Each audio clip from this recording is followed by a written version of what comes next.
আজ 22শে ডিসেম্বর 2024 জগৎজননী মা শারদার 172তম জন্মতিথি। এই উপলক্ষে মায়ের শ্রীচরণে সশ্রদ্ধ প্রণাম স্বরূপ গঙ্গা জলে গঙ্গা পুজো করছি। শতরূপে শারদা গ্রন্থ থেকে রামানন্দ বন্দ্যোপাধ্যায়ের শ্রীরূপিণী নামক রচনার একটি ছোট অংশ আপনাদের পড়ে শোনাচ্ছি।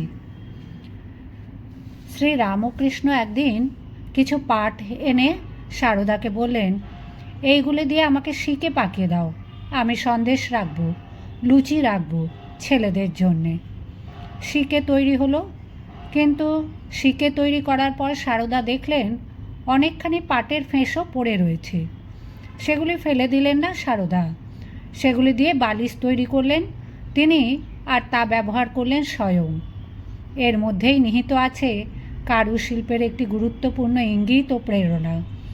কারুশিল্প অন্যতম আদি লোকশিল্প।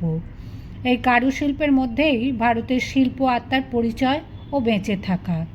আজ কারুশিল্পের যে ভাবনা, যে উদ্যম, যে আয়োজন দেশ জুড়ে হচ্ছে, তুচ্ছ ফেলে দেওয়া পাটের ফেঁসর শিল্পসম্মত সুন্দর ব্যবহারের মধ্যেই সেই ভাবনার সত্য সমাধান। বাস্তবিক এদেশের মাটিতে কারুশিল্পের জন্ম কেবলই প্রয়োজনে নয়, তার সৃষ্টির মূলে একটি রুচিসম্মত সুন্দর মনও কাজ করেছে। রুচি সুন্দর মন আর প্রয়োজন, এই দুয়ের সম্মিলনের অনবদ্যতায় ছড়িয়ে আছে সারা দেশের শিল্প সম্ভারে। আমাদের দেশে কারুশিল্প কিংবা চারুশিল্পের মধ্যে গুণগত ঐশ্বর্যের কোনো সীমারেখা টেনে দেওয়া হয়নি। কারুশিল্পে এমন ভাবনা কখনোই আসেনি যা কেবলই ব্যবহারের পর শেষ হয়ে যায়।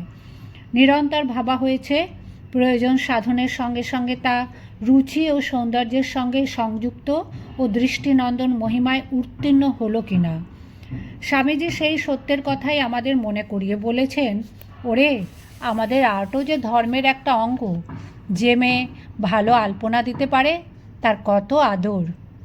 পরম যত্নে নিজের হাতে শারদা তৈরি করেছেন একটি পশমের ছোট পাখা। নিবেদিতার হাতে পাখাটি দিয়ে শারদা বলছেন, আমি এখানে তোমার জন্য করেছি।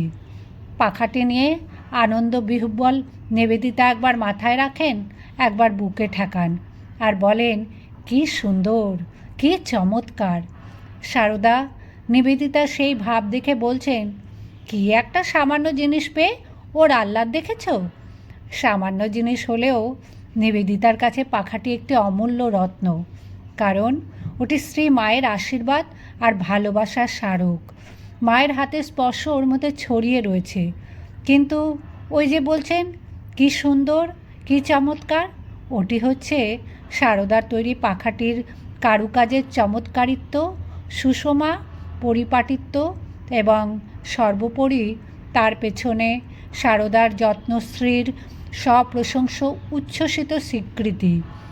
নিবেদিতার গভীর শিল্পবোধ ও পরিশীলিত শিল্পদৃষ্টির কথা আমাদের জানা।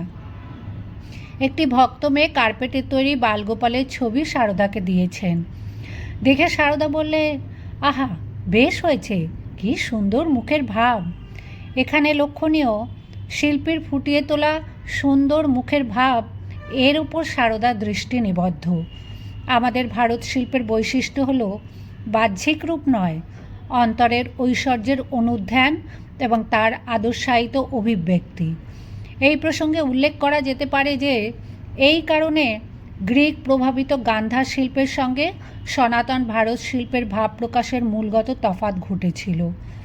গ্রিক শিল্পীরা ধ্যানে বুদ্ধের লাবণ্যময় আন্তরূপটি দেখতে অপারগ হয়েছিলেন বলেই তাদের ভাবানুসরণে কঙ্কালসার তথাগতের সৃষ্টি। যে পরম লাভের জন্য সিদ্ধার্থ শরীরপাত করলেন, ভারত শিল্পীরা তার প্রকৃত রূপটি অনুভব করতে পেরেছিলেন। তাই যথার্থ বুদ্ধ মূর্তি আমরা পেয়েছি। স্বামীজি তাঁর এক শিল্পী বন্ধুকে বলেছিলেন, গ্রিকরা কখনোই যিশুর অন্তর্জীবনের রহস্য অনুধাবন করেনি। তা যদি করত তাহলে কখনোই তাকে অমন পেশিযুক্ত করে দেখাতে পারত না। উচ্চ আধ্যাত্মিক ভাবসম্পন্ন মানুষের শরীর কখনোই পেশল হয় না। এক্ষেত্রে বুদ্ধমূর্তির বিশেষ প্রশংসা করতে হয়। কোনো জাতির শিল্প পরীক্ষা করলেই তার আধ্যাত্মিক প্রকৃতির পরিচয় পাওয়া যায়। এই ভাবনার প্রবাহই সারা দেশের শিল্প সংস্কৃতির গভীরে প্রবাহিত, আর তার প্রকাশ হয়েছে সারদার দৃষ্টিতেও। ছবিতে গোপালের দেহগত সৌকর্য নয়, মুখের ভাবটি তাকে আকর্ষণ করেছে। তাই উপস্থিত সকলকে সল্লাসে তিনি ছবিটি দেখাতে লাগলেন। কেমন করেছে দেখো, আর বারবার বলছেন বেশ হয়েছে না। সকলে তাতে সায় দিলেন। গোলাপ মা এলে তাকেও ছবিটি দেখিয়ে বলেন কেমন সুন্দর হয়েছে দেখো। মেয়েটিকে দেখিয়ে বলেন এই বৌমা করেছে। গোলাপ মা ছবিটির খুঁত বের করলেন, বললেন বাঁ হাতটা একটু মোটা হয়েছে। সবাই হেসে উঠল। সারদাও সেই হাসিতে যোগ দিলেন, বললেন গোলাপ অনেক দেখেছে শুনেছে কি না, তাই পছন্দ হয় না। গোলাপের কাজ বড় পরিষ্কার, আবার অনেক রকম কাজ জানে। ঠাকুরের যত সব জিনিস সব গোলাপের তৈরি, আবার ভক্তদের মশারি, বালিশ, তারোয়ার সব গোলাপ করে। শরীরে একটু আলস্য নেই। লক্ষ্য করার বিষয়, গোলাপ মার জ্ঞান, কাজের নিষ্ঠা প্রভৃতির প্রশংসা করলেও তার ভাবমুখী দৃষ্টির অভাবের বিষয়েও সারদা সচেতন ছিলেন। তাই গোলাপ মার কথায় তার নিজস্ব দৃষ্টিকোণ থেকে বিন্দু মাত্র সরে গেলেন না সারদা। ছবিতে প্রকাশিত ভাবটির প্রতি দৃষ্টি আকর্ষণ করার এবং তা চেনবার জন্য এরপরে যোগেন মা এলে সারদা একই ছবি তাকেও দেখিয়ে বলেন কেমন করেছে দেখো, কি সুন্দর মুখের ভাব। যোগেন মা বলেন বেশ তো করেছে, বড় চমৎকার হয়েছে তো। সারদা বললেন গোলাপ বলেছে বাঁ হাতটা মোটা হয়েছে। যোগেন মা বললেন ওর কথা ছেড়ে দাও। এখানে যোগেন মা সারদার ভাবনার অংশীদার। সারদার এই যথার্থ শিল্পদৃষ্টির প্রসঙ্গে স্বামী বিবেকানন্দের একটি কথা মনে পড়ে। মানুষ যে জিনিসটি তৈরি করে তাতে কোনো আইডিয়া এক্সপ্রেস করার নামই আর্ট। যাতে আইডিয়ার এক্সপ্রেশন নেই, রং বেরঙের চাকচিক্য পরিপাটি থাকলেও তাকে প্রকৃত আর্ট বলা যায় না। ছবিটিতে বালগোপালের মুখে যে সুন্দর ভাব ফুটেছে তা সারদাকে প্রকৃত বালগোপালের রূপটিকে মনে করিয়ে দিয়েছিল। তাই ছবিটির কোনো ত্রুটি তার চোখে বড় হয়ে দাঁড়ায়নি। অতি সাধারণ বিষয়ে সুষমা ও যত্নের অভাবটুকু সারদার চোখ এড়াত না। ভক্তরা প্রসাদ পাবেন, আসন পাতা হয়েছে সারি সারি, পাতাও দেওয়া হয়েছে, কিন্তু পাতা ভালো করে ধোয়া মোছা হয়নি। আবার সেগুলিকে ধুতে বললেন সারদা। বললেন আমার যখন শক্তি ছিল তখন আমি এক একটি পাতা ধুয়ে কাপড় দিয়ে মুছতাম। পাতার সঙ্গে সমান্তরাল করে আসন পাতা হয়নি একদিন, তাই পছন্দ হলো না সারদার। নিজে সংশোধন করে দেখিয়ে তবে নিশ্চিন্ত হলেন। স্ত্রী ও শোভনতার বিগ্রহ ছিলেন সারদা। তার প্রত্যেক আচরণ ও কর্ম ছিল স্ত্রী ও শোভনতার পরম উপমা। উদ্বোধনে সারদার খুব অসুখ। জনৈক সন্ন্যাসী সন্তান তাকে দেখতে এসেছেন। সারদার মাথায় কাপড় দেওয়া ছিল না। সাধুটি চলে যাওয়ার পর সারদা সেবিকাকে বলেন আমার মাথায় কাপড় দেওয়া নেই, কাপড়টা দিয়ে দাওনি কেন? আমি কি মরে গেছি? এখনই এই করছো? এটি লোকশিক্ষারও একটি অসাধারণ দৃষ্টান্ত।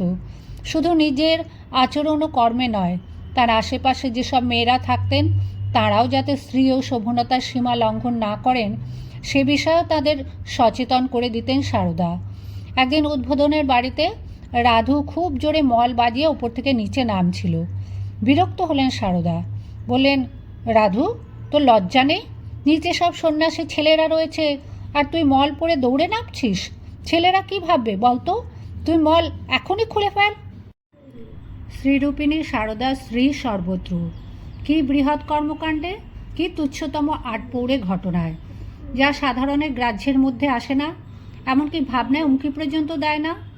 আপাত দৃষ্টিতে প্রাত্যহিক জীবনের তুচ্ছ সেই সব ঘটনার প্রতি দৃষ্টি ফিরিয়ে তাদের মর্যাদা দেবার নাম নিত্যশিল্প। সারদা সেই শিল্প শিক্ষারও আদর্শ স্থাপন করেছেন। একজন ঝাঁট দেওয়ার পর ঝাঁটাটি অবহেলা ভরে ছুঁড়ে একদিকে ফেলে দিলেন। সারদার দৃষ্টিতে তা এড়ালো না। সঙ্গে সঙ্গে বলে উঠলেন ও কি গো, কাজটি হয়ে গেল আর অমনি ওটি অশ্রদ্ধা করে ছুঁড়ে দিলে? ছুঁড়ে রাখতেও যতক্ষণ, আস্তে ধীর হয়ে রাখতেও ততক্ষণ। ছোট জিনিস বলে কি তুচ্ছবোধ করতে আছে? যাকে রাখো সেই রাখে, আবার তো ওটি দরকার হবে।